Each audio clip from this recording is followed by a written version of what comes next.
Hey, ladies and gentlemen, this is Carmine Sabia for Explain America, and the roof is collapsing on Fani Willis.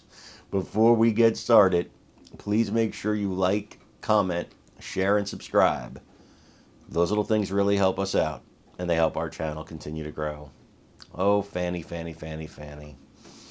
I say Fani so much because she hates that name. She actually prefers Fani. Look, it's not my fault your parents named you Fani. Don't blame me. Fani Willis could go on trial for perjury, conspiracy to commit perjury, and a various host of other crimes. Why? Well, if you watched her testimony when she was talking about her experience with Nathan Wade, it's hard to draw any other conclusion other than the fact that she, Wade, and Wade's attorney were lying their pants off. And speaking of pants off, they were lying about the relationship that Fani and Nathan had. Many people believe. Now, I can't say that as an unmitigated fact because we don't know, right? We have to take her at her word right now. That's how the law works. I believe she was lying. A lot of people believe she was lying. She has payments that she can't prove she made back to Nathan Wade because she claims they were in cash. Although the fact that she said she kept campaign cash in her house is another crime. I want you to listen to what Alan Dershowitz had to say about all this, and then let me know what you think in the comments. And when you like, comment, share, and subscribe.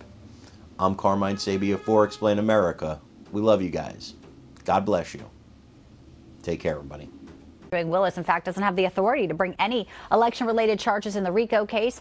Very strong words in a Twitter post. He wrote, she built her case on sand, and now the RICO case will be washed away. She's out of her lane and out of her league. And she's had some inflammatory comments again in the past few days. Let's bring in our expert. It is a pleasure always to have Professor Emeritus at Harvard Law School, Alan Dershowitz. You know his bestseller, Get Trump. He has a brand new book out called The War on Woke. There it is, folks. If you don't have it, it is a fantastic read. Make sure you get it.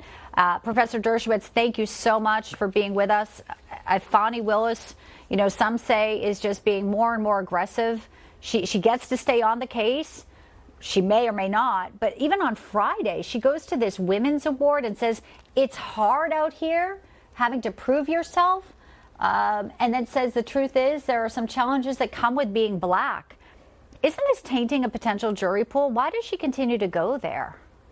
And she's been warned by the judge that she should not introduce the race card in front of a jury that's likely to be racially mixed. Look, the truth is that Fani Willis ought to be on trial for perjury, conspiracy to commit perjury, witness tampering. She's committed the worst crimes that I've seen prosecutors commit in front of all of us. Everybody saw her lie about when her affair began. Evidence is overwhelming that she committed perjury, including technical scientific evidence and several witnesses. The evidence is overwhelming that she didn't pay back the money that she received, that essentially she got kickbacks for appointing this highly unqualified person to head the prosecution. She's the one who ought to be in the dock. And the judge made enough findings of fact, talking about an aura of mendacity and how it's likely that she's not telling the truth, to warrant her being disqualified. So I sure hope the appellate court takes the case, throws her out of the case, and recommends that there be a criminal investigation. You know, the Romans asked who will guard the guardian, prosecutors. We have